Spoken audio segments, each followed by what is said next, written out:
Las tablas del Teatro de Variedades América en esta ocasión están de fiesta. Hoy reciben a uno de los mejores actores y humoristas de Cuba, un artista que viene derrochando arte desde los 7 años de edad. Hoy tendremos el inmenso placer de conversar con profesional incansable que se ha paseado por los diferentes géneros artísticos, un maestro, escritor y pedagogo. Bienvenido a Sobre las Tablas, Osvaldo Doña Dios Aguilera.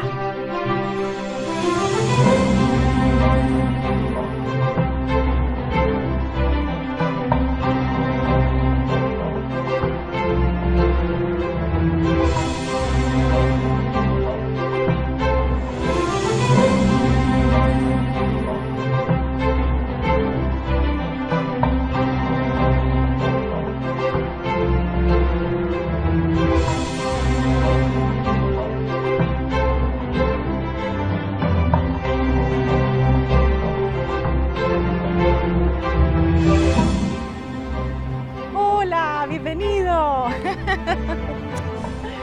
Puedes Gusto estar sentarte. aquí contigo. Osvaldo Doña Dios.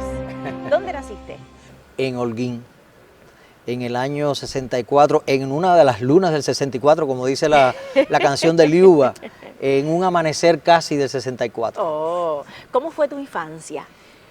Mira, de mi infancia, bueno, no te voy a contar la parte mala, que es la parte enfermiza de la infancia, porque fui un niño muy enfermizo, ¿no?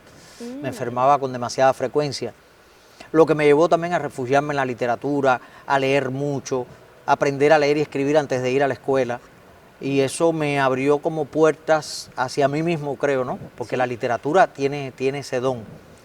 Pero también a jugar con mi imaginación y a sentir que, bueno, lo que hacen todos los niños, que juegan y ponen una voz, cambian de una voz, ponen para otra. Pero Y no- quizás ahí estuvo la simiente Ya. de mi futura vocación.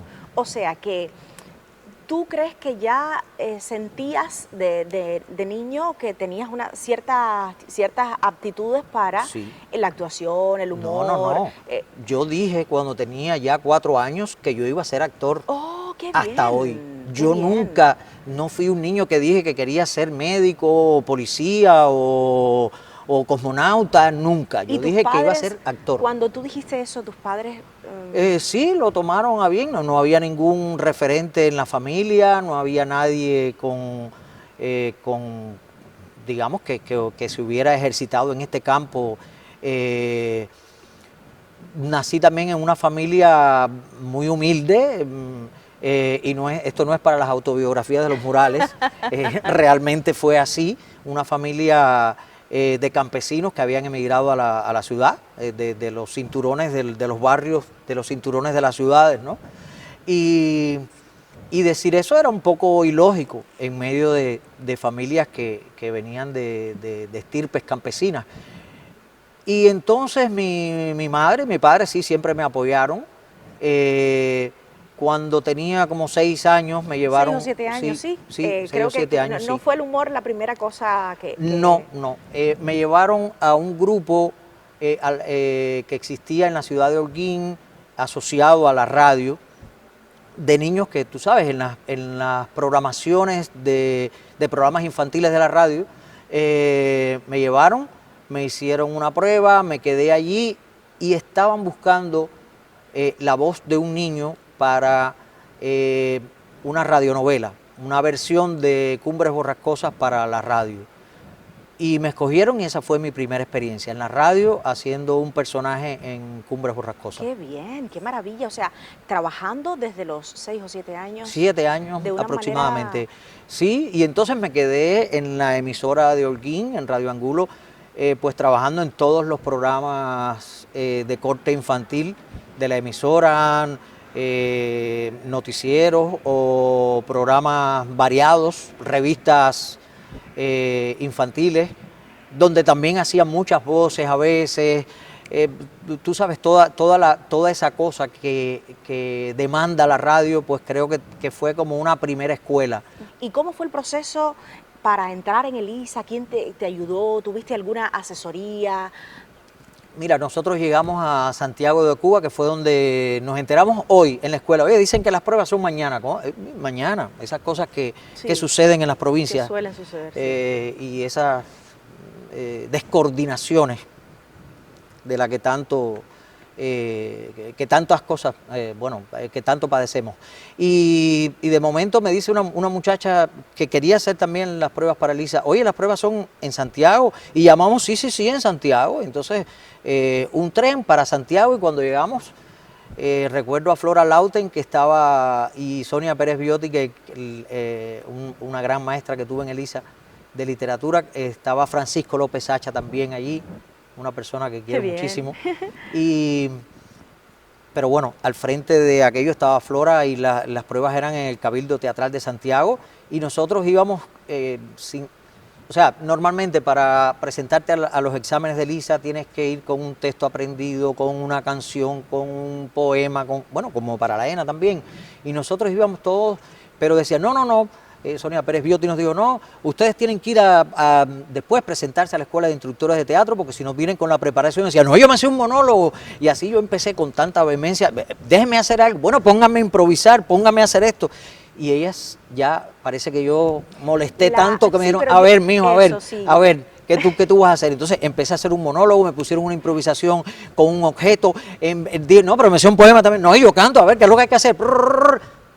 Y entonces al otro día recuerdo que Flora me dijo, digo, bueno, me faltó otra cosa. Me dijo, no, despreocúpate, que si hay 10 plazas, tú te vas en las 10 plazas.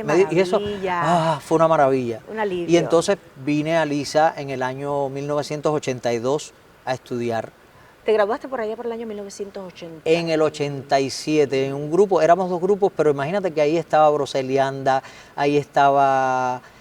Marisabel Díaz, Dianelis, Francisco Atorno Popi, Jorge Luis Álvarez, Pedrito Sicar y otros actores que ahora están conmigo en mi grupo, que son Rebeca Rodríguez, Iván Balmaceda, estaba José Luis Hidalgo, qué sé yo, actores que hoy, Iliana Wilson, hoy, sí. Mira, se me va a quedar algunos, hay muchos que unos están aquí, otros están en otras partes del mundo, pero fue una graduación especial la de ese año, yo creo. Yo creo que este programa promete. Vamos a estar hablando mucho acerca de la vida y obra de Osvaldo Dime Adiós. Así es que no te vayas.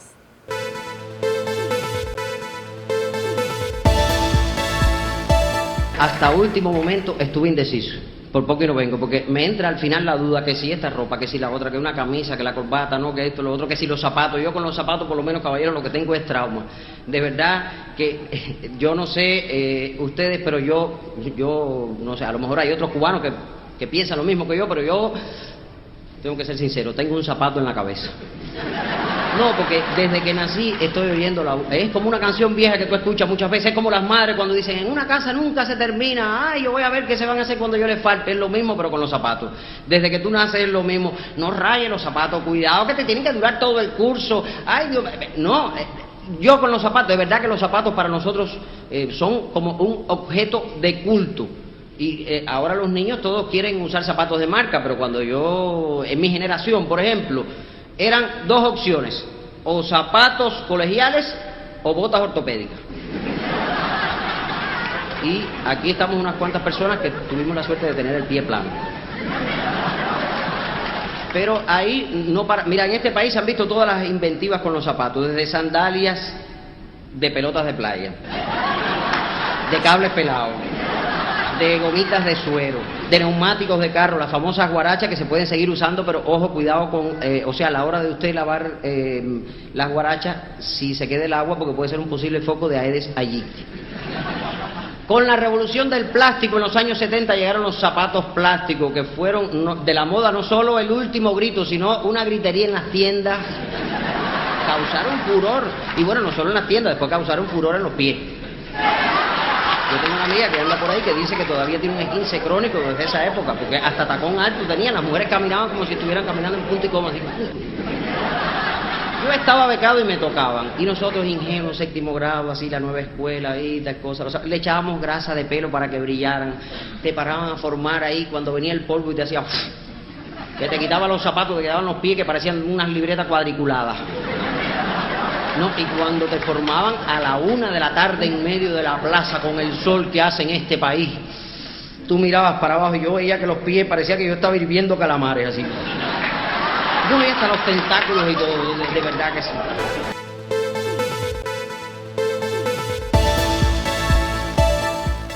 Pero entonces, doyme a Dios, estando en Elisa, ocurrieron muchas cosas que tuvieron que ver con el arte y con tu desarrollo, de evolución como Por como supuesto, artista, por Elisa en esos años tenía una efervescencia tremenda y nosotros participábamos en proyectos conjuntos con músicos, con artistas visuales allí dentro de Elisa, pero también yo recuerdo, para mí fue una experiencia tremenda trabajar, por ejemplo, con Nicolás Dor en una comedia musical, donde estaba nada más y nada menos que Rosita Fornés, Margarita Balboa, Jesús Terry. Ahí estábamos, por ejemplo, Pancho Céspedes y yo, que nadie nos conocía. Yo estudiante, era alumno de Nicolás Dor, y fue una experiencia tremenda trabajar también con el Teatro Musical de La Habana, con Jesús Gregorio. Trabajar en otras cosas, en otros proyectos de televisión, en documentales con el ICAI, en cosas de cine, o sea que fue un ISA donde la experiencia preprofesional nos iba preparando el camino hacia lo que vendría después. Para mí eso fue fundamental. Y allí en el ISA, en el año 87, yo estaba en mi último año, fundamos el grupo Salamanca.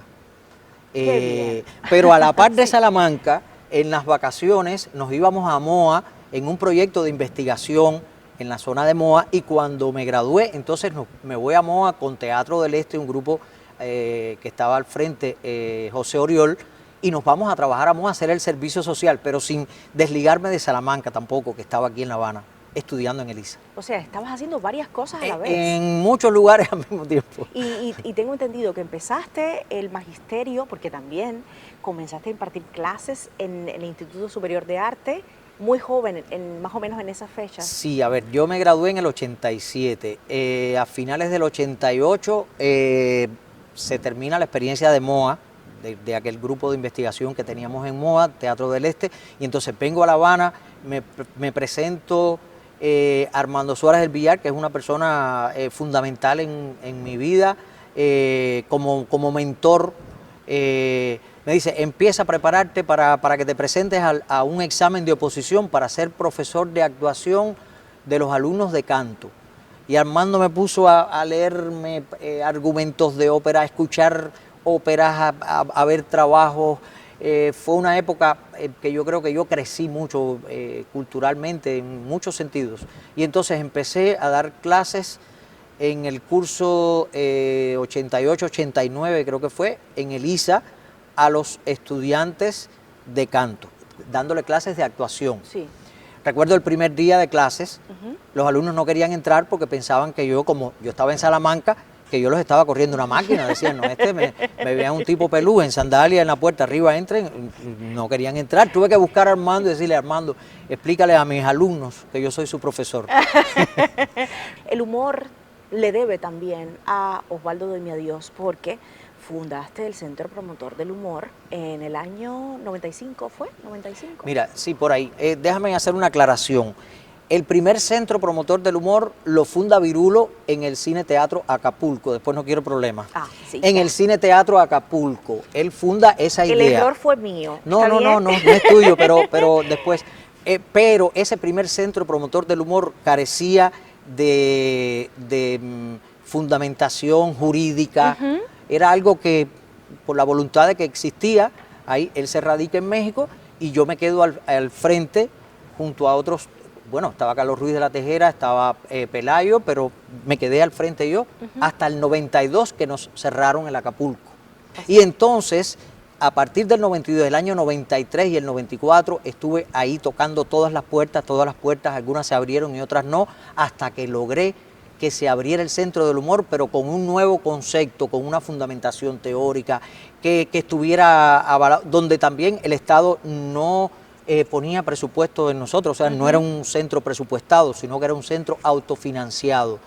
Y esa experiencia se llevó entonces a las empresas de la música y estuvimos todo el año 94, o sea que en realidad fue en el 94, pero estuvimos todo el año 94 a pruebas aprueba hasta que en el año 95 se decide que sí, que funcionaba, y entonces se le otorga toda la fundamentación teórica, jurídica, y económica al centro, que entonces arranca ahí hasta el día de hoy, ¿no? Y yo lo estuve al frente hasta el año 2002. Y en esa etapa que dirigías el Centro Promotor del Humor y además actuabas, ¿cómo lograbas tú sopesar y llevar de buena manera toda una dirección con las cuestiones de papeleos, a lo mejor pudiera ser burocracia y cosas de ese estilo, que no tienen que ver nada con el arte y con un artista que además se dedica por entero al teatro? Mira, lo primero es que uno cuando ocupa un lugar en cierta posición, uno tiene que perfilar, qué es lo fundamental. Entonces, lo fundamental ahí eran los artistas, y como yo formaba parte de esa hornada de humoristas, decía, lo fundamental es esto, porque son el motor que mueve una empresa, no es al revés, como estamos en muchas partes. Exacto. Entonces, la burocracia tiene que abstenerse de eso y estar en función de lo que se está creando. Claro. Entonces, cuando se ordena eso, mira, cuando tú llegas y revisas, tú dices que hay que firmar este cheque, no es complicado, te lo hacen complicado los burócratas porque se han buscado un medio de vida para vivir de eso. Sí. Pero en realidad no es tan complicado hacerlo, fíjate. Se puede decir que estuviste un buen tiempo en Teatro Estudio y ahí pues interpretaste varias obras. No, una sola obra con Teatro Estudio. Tartufo. Me llevó buena parte del año 2003. Pero yo creo que fue suficiente, porque me has hablado de tantas personas que pueden aportar tanto en el conocimiento de un actor, que yo creo que fue una verdadera escuela también, ¿no? Claro que sí. Entonces llega Carlos Díaz, como me dices, con el Teatro del Público, y yo creo que Carlos Díaz, que bueno, nos debe una aceptación a este programa, porque yo creo que Carlos Díaz es uno de los mejores directores de teatro de este país. Sí. Entonces, de pronto llegas Lo suscribo. Sí, ¿eh?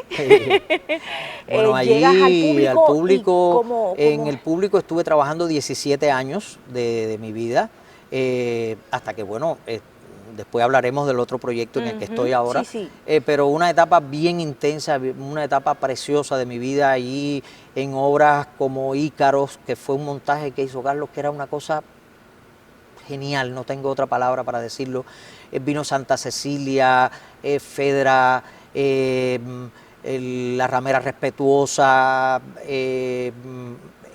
Josefina la Viajera, qué sé yo, bueno, hasta Yellow Dream Rock, que fue la última pieza que yo hice con el público, pero muchos años de experiencia con Carlos trabajando allí.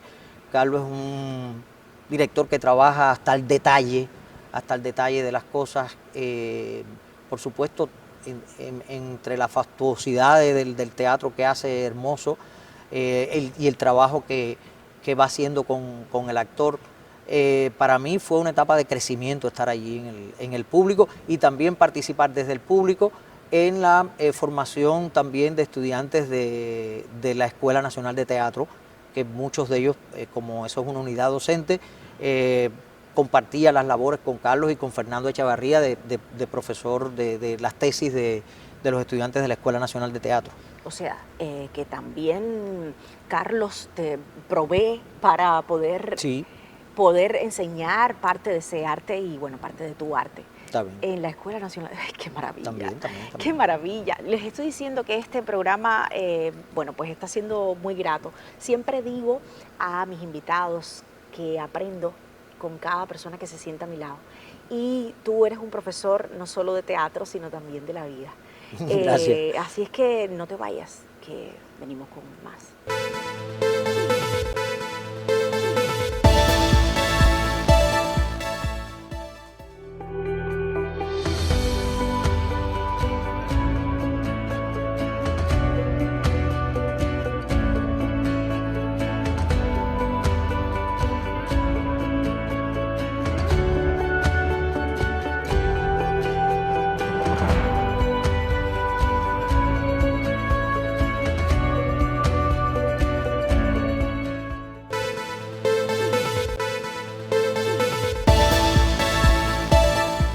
entonces también vino, ahorita estábamos hablando, quedamos así como a expensas de hablar de este tema ahora, porque vino tu trabajo como director en teatro dramático y en teatro humorístico. Y por supuesto que nave de oficio, la isla, nave de oficio. Vamos entonces a conversar acerca de esta experiencia que yo creo que es muy rica, porque he estado como espectadora y me parece súper completa. Mira, uno es una construcción de muchas fuentes, y creo que en primera instancia está Elisa y en los años de formación y en crear una conciencia desprejuiciada de lo que es el arte o de cómo de cómo creamos espacios de convergencia entre las artes. Elisa fue eso, un espacio de convergencia de las artes, de artistas, de manifestaciones, de cosas que se quedan ahí. Después vino una etapa donde yo estuve más centrado en el humor y donde muchas personas decían, pero está haciendo humor, qué pena. No, el humor me abrió muchas puertas y me dio la posibilidad de ejercitarme en una manifestación con un sentido más lúdico, más urgente, sí, quizás, pero donde hay que apelar, por supuesto, a un guión, el actor se tiene que parar frente al público, está en las condiciones de representación, o sea, tiene que entrenar su voz, su cuerpo, normal, como en el teatro. Yo creo que en Isla, en nave de oficio, yo creo que tú unes todas esos conocimientos y todas esas experiencias para hacer una experiencia para el público completamente diferente. Porque estoy notando... Para el público y para los actores, y, bueno, para los intérpretes que trabajan. Porque, mira, el actor o el intérprete está todo el tiempo expuesto, no solo por la condición de que es actor y que va a ser un personaje o que va a intervenir en el performance o en esa presentación, sino porque el espectador, en las condiciones que hemos creado Nave Oficio de Isla, que se llama así Nave Oficio de Isla porque nuestra primera obra fue Oficio de Isla, una obra para el público que nos está viendo en sus casas y que no ha podido ver la obra, es una obra que inicialmente nosotros hicimos en un almacén de la Avenida del Puerto, sí, y allí, bueno, se crearon las condiciones, pusimos las gradas, con una orquesta en vivo, una banda que desfila, la banda de boyeros que dirige Daya Aceituno, donde se utiliza también la instalación de piezas con Guillermo Ramírez Malberti, Guillermito, que es escultor, un artista visual, y Patricia Díaz, su compañera, que han hecho un magnífico trabajo también de dirección de arte de esos proyectos, ¿no? Y donde el público pues tiene la experiencia de asistir, además de a una representación, a un performance, a un concierto o a una exposición, porque todo confluye, sí, todo confluye. Y creo que sí, que a nivel de experiencia ha sido una experiencia, hasta para mí, yo nunca, o sea, un juego fue empezar a jugar y a abrir esas compuertas que a veces dinamitan la creación y a veces nos separan, y empezar a abrir, y el público ha seguido yendo. Después de Oficio de Isla, bueno, vino la pandemia, creamos la Nave Oficio de este espacio maravilloso que nos legó el doctor Eusebio Leal, y a partir de ahí, bueno, vino el espectáculo Luz, que estrenamos el año pasado, en diciembre, del cual ya tenemos más de 50 funciones, también con una ubicación diferente, trabajo de la espacialidad que es tan importante en el teatro, porque a veces nos acostumbramos al espacio y el espacio te obliga a ir nada más en una sola dirección. Y ¿por qué no situarlo de otra manera en el espacio? ¿Por qué no verlo de otra manera? ¿Por qué no ubicarlo de otra manera y donde el actor participe de otra manera también? Porque las cosas no se pueden engavetar, dejar para cuando estén todas las condiciones creadas. Si no, no se hacen. Porque no se hacen, no se hacen. Y si espero por tenerlo todo, la vida nos pasa por encima. Exacto. Y no, hay que hacerlo con lo que tengamos en el momento que surja, pero hacerlo con pasión. Es lo importante. Yo creo que es una de las claves importantes para el éxito, hacer lo que tú quieras hacer, lo que te guste o lo que sepas, pero con pasión. Llegas muy lejos cuando le pones pasión a Claro que sí.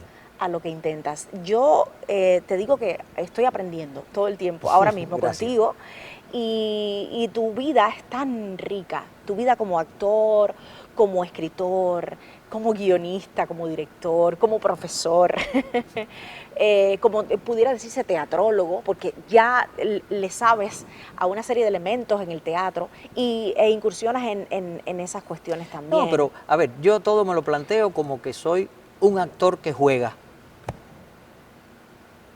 Todo ha venido por ahí.